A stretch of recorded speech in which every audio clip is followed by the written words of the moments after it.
Aucun ne donne un avis. Il n'y a personne à consulter, personne qui peut me répondre. Ils ne sont rien, ils ne font rien. Leurs statuts sont du vent, du vide. Le serviteur du Seigneur. Premier chant. Le Seigneur présente son serviteur. Le Seigneur dit, « Voici mon serviteur. Je le tiens par la main. C'est lui que j'ai choisi avec joie. J'ai mis mon esprit sur lui pour qu'il fasse connaître le droit au peuple. Il ne crie pas, il ne parle pas fort, on n'entend pas sa voix dans la rue. Il ne casse pas le roseau courbé, il n'éteint pas la flamme qui devient faible. Mais il fait réellement connaître le droit. Il ne se découragera pas, il n'abandonnera pas avant d'établir le droit sur la terre. Les peuples éloignés désirent recevoir son enseignement. Dieu, le Seigneur, a créé le ciel et il l'a déroulé. Il a étendu la terre avec toutes les plantes. Il donne la vie au peuple qui l'habite, le souffle à ceux qui y vivent. Voici ce qu'il dit à son serviteur. Moi, le Seigneur, je t'ai appelé par une décision juste. Je te prends par la main, c'est moi qui t'ai formé. En toi, je réalise mon alliance avec le peuple. Tu es la lumière des habitants de la terre.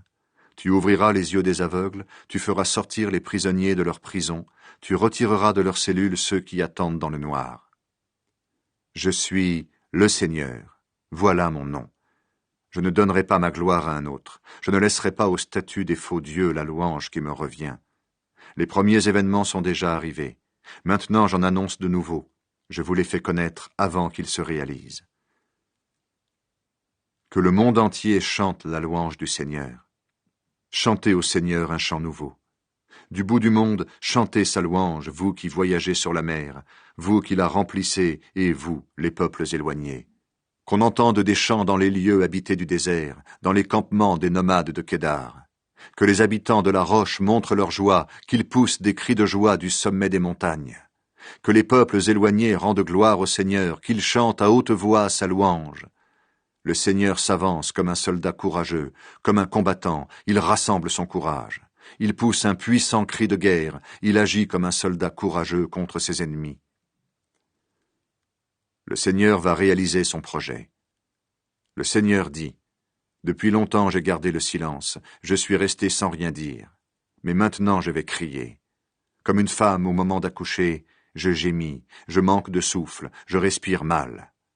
Je vais détruire montagnes et collines et y faire sécher tout ce qui pousse. Je vais changer les fleuves en terre solide et vider l'eau des lacs. Je vais conduire les aveugles sur une route inconnue, je vais les faire marcher sur des chemins qu'ils ne connaissent pas. Devant eux, je vais changer la nuit en lumière, je vais enlever les obstacles sous leurs pieds. Voilà ce que je veux faire, je n'abandonnerai pas ce projet. Ceux qui font confiance aux faux dieux, qui disent à leur statut « Nos dieux, c'est vous », ces gens-là vont reculer, couverts de honte. Israël est un peuple sourd et aveugle. Vous qui êtes sourds, écoutez.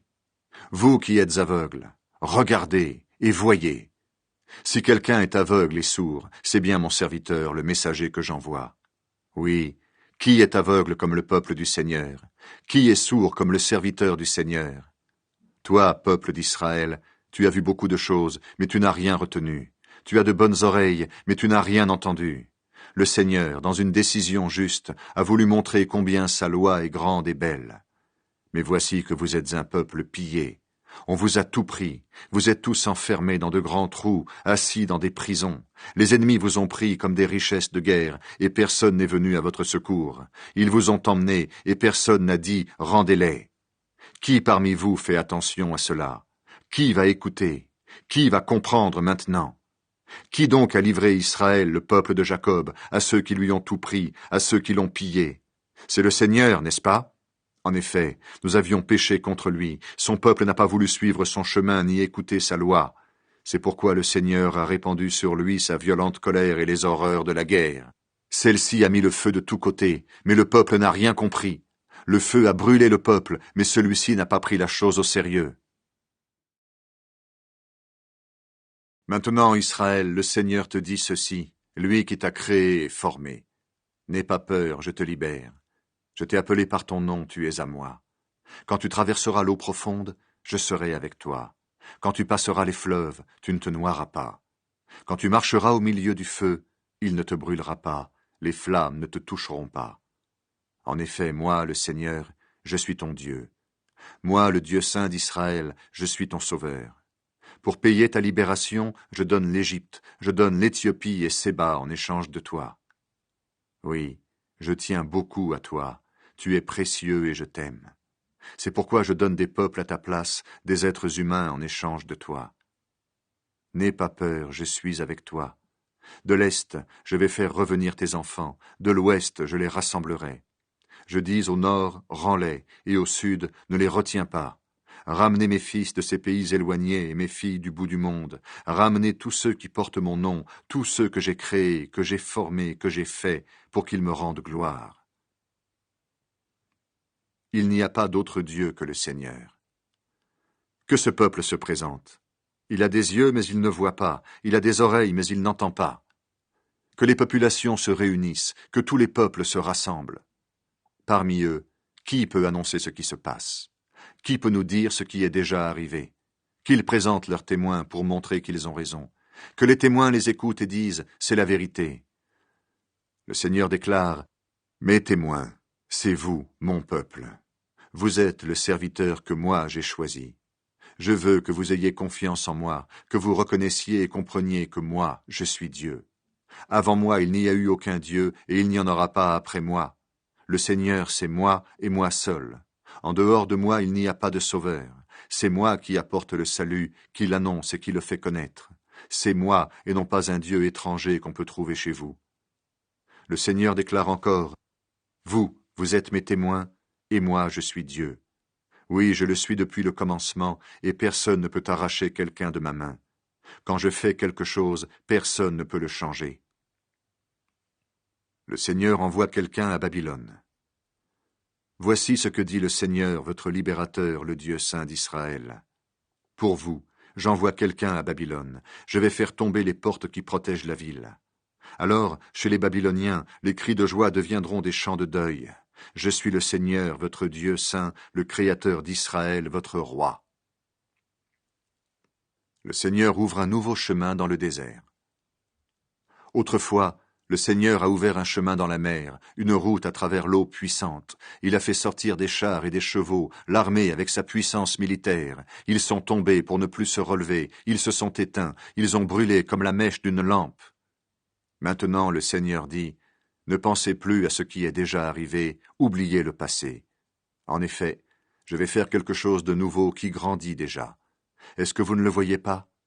Oui. Je vais ouvrir un chemin dans le désert, je vais faire couler des fleuves dans ce lieu sec.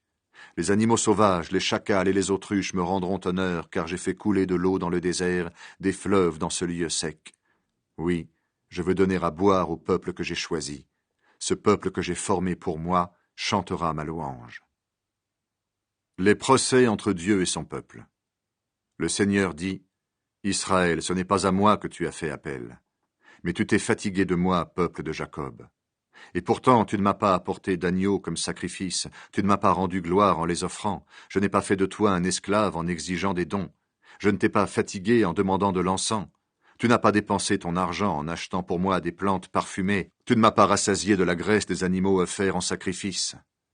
Mais par tes fautes, tu as fait de moi un esclave.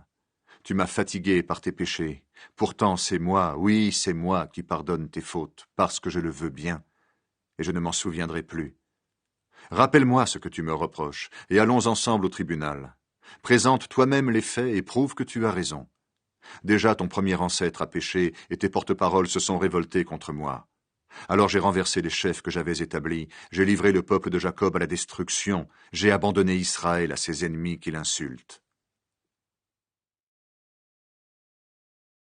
Et maintenant écoute, peuple de Jacob, mon serviteur, Israël, toi que j'ai choisi. Moi, le Seigneur, je t'ai fait, je t'ai formé dès avant ta naissance et je viens à ton aide. Voici donc ce que je dis. N'aie pas peur, peuple de Jacob, toi, Yeshurun, mon serviteur que j'ai choisi.